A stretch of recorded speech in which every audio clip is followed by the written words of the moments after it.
até os confins da terra, pregando o evangelho a todos os povos até a volta de Cristo. Hoje, a aula 11.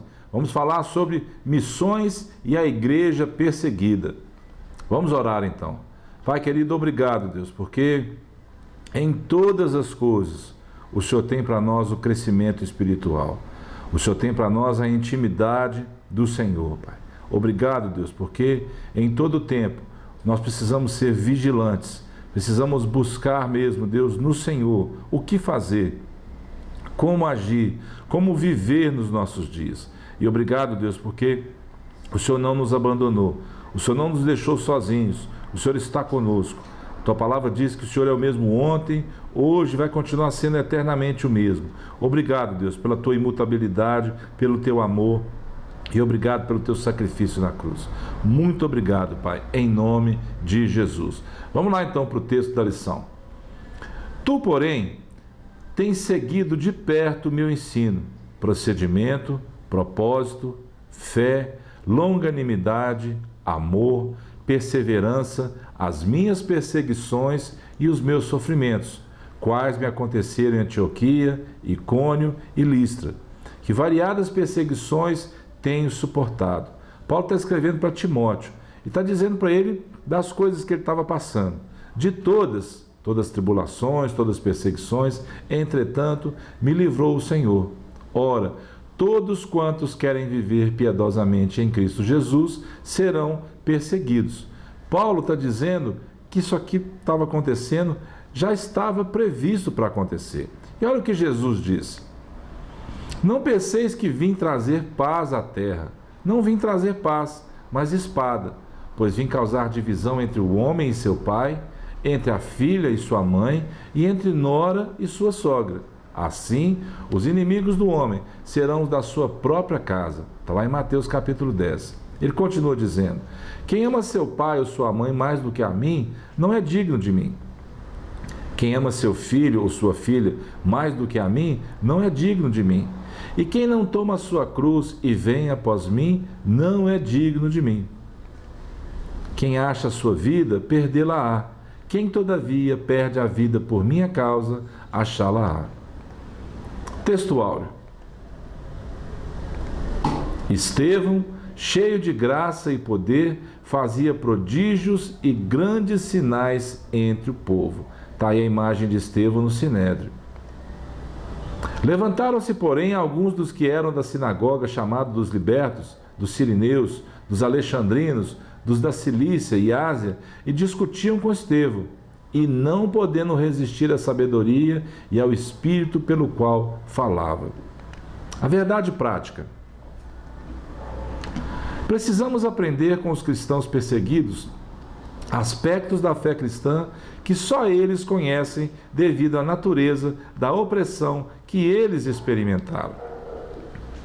Perseguição nos nossos dias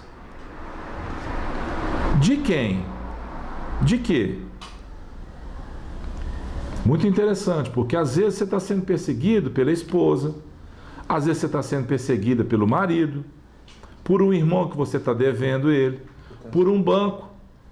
Alguém já foi perseguido por banco? Eu já fui perseguido várias vezes pelo banco. E graças a Deus por Jesus Cristo, que Deus tem o livramento para nós. Muitas vezes nós fazemos coisas erradas e somos perseguidos por causa disso. Mas a lição não vai falar sobre esse tipo de perseguição, sobre essas coisas. Ela está dizendo o cristão que é perseguido por causa da mensagem do Evangelho. Então, fontes especializadas atestam que aproximadamente 360 milhões de cristãos sofrem algum tipo de perseguição e em muitas delas a obra missionária é realizada nesse contexto hostil. Saulo, porém, assolava a igreja antes de se converter. Era isso que Paulo fazia.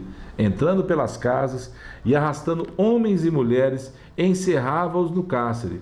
Entre mentes, os que foram dispersos iam por toda parte pregando a palavra.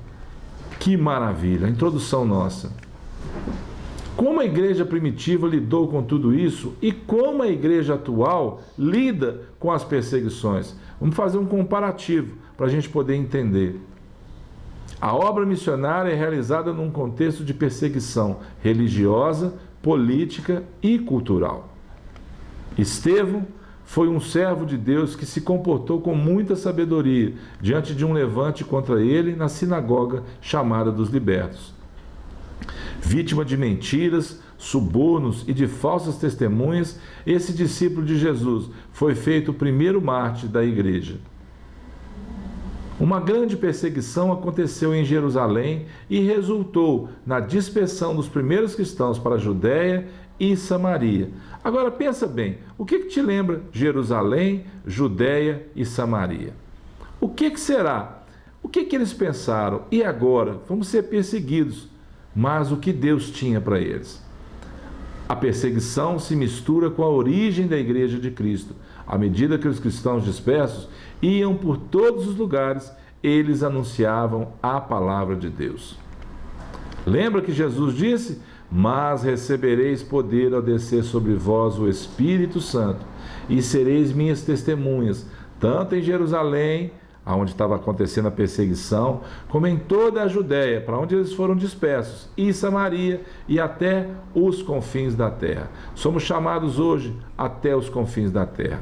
Vamos para um conceito sobre perseguição.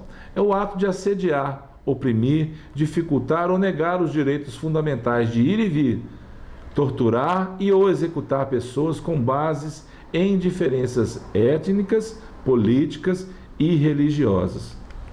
Assim como outras pessoas, hoje temos falado muito sobre perseguição, sobre a perseguição da mulher, a perseguição aos homossexuais, a perseguição aos adolescentes. Tantas pessoas, tantas classes estão sendo perseguidas, mas lembre-se, os cristãos também são perseguidos. São discriminados em alguns lugares, presos em outros e até mesmo torturados e mortos em alguns países. É isso que acontece, uma perseguição generalizada. Então não é só uma classe, um determinado segmento, não. A perseguição é generalizada. E isso está contra a lei do nosso país. Então, precisamos entender, precisamos estar de acordo com aquilo que Deus criou acima de todas as coisas. Qual é a lei de Deus para nós? Qual é o mandamento de Deus para nós? Precisamos obedecer a esse mandamento e escolher o que vamos fazer nos nossos dias. As palavras de Estevão diante do Sinédrio e na sua morte foram uma defesa da mensagem e da fé, pregada por Cristo, pelos seus primeiros discípulos e pelos líderes da igreja primitiva. Uma das palavras de Estevão, naquele momento da morte dele, foi essa aqui, olha: Senhor, não lhes imputes este pecado. Está lá em Atos 7,60. Jesus já havia dito algo parecido ali na cruz. Contudo, Jesus dizia: Pai, perdoa-lhes, porque não sabem o que fazem. O amor de Estevão pela verdade e a sua disposição em dar a sua vida para proteger e defender essa verdade estão em vívido contraste com aqueles que mostram pouco interesse em que?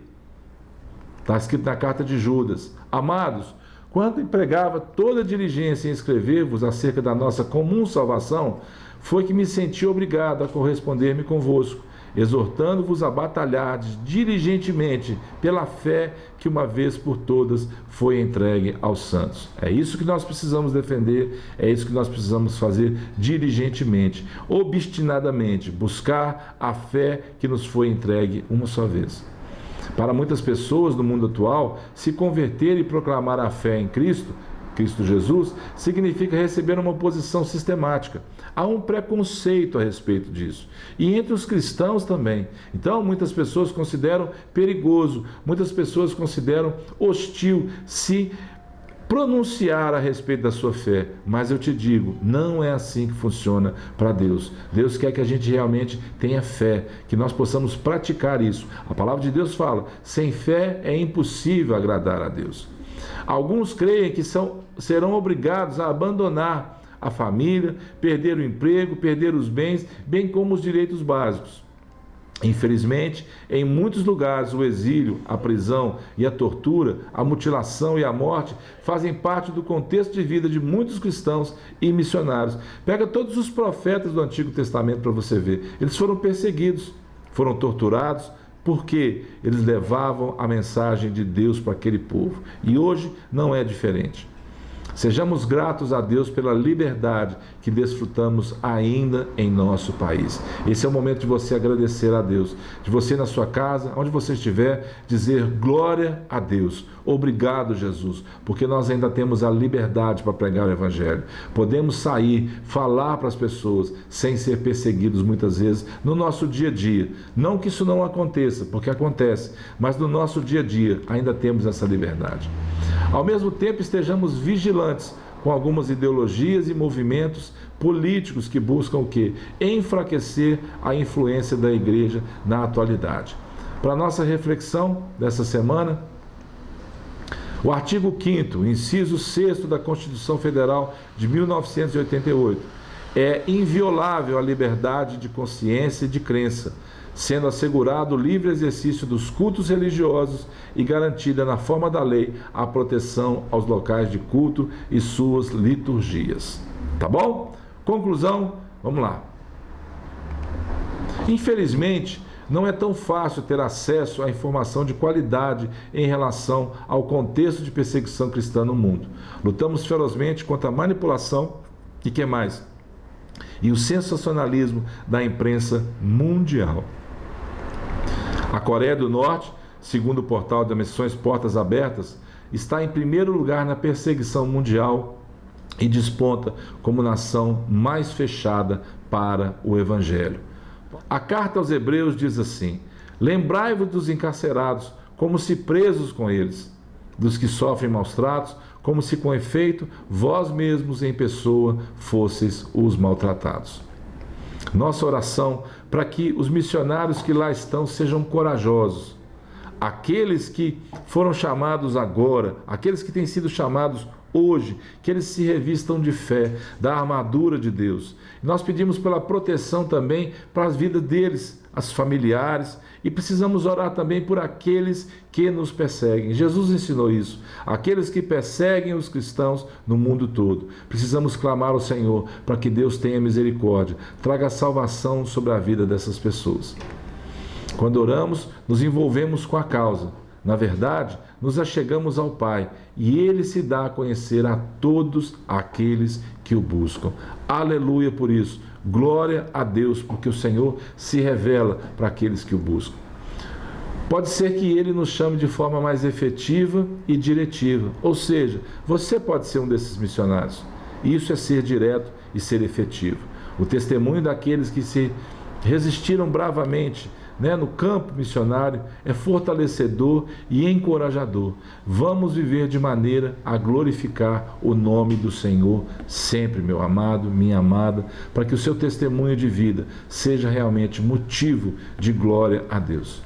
Que Deus nos conceda a graça de ser uma igreja que se alegra em estar na presença dEle, buscando, intercedendo, compartilhando, enviando, cuidando, indo e cumprindo o que? O nosso chamado.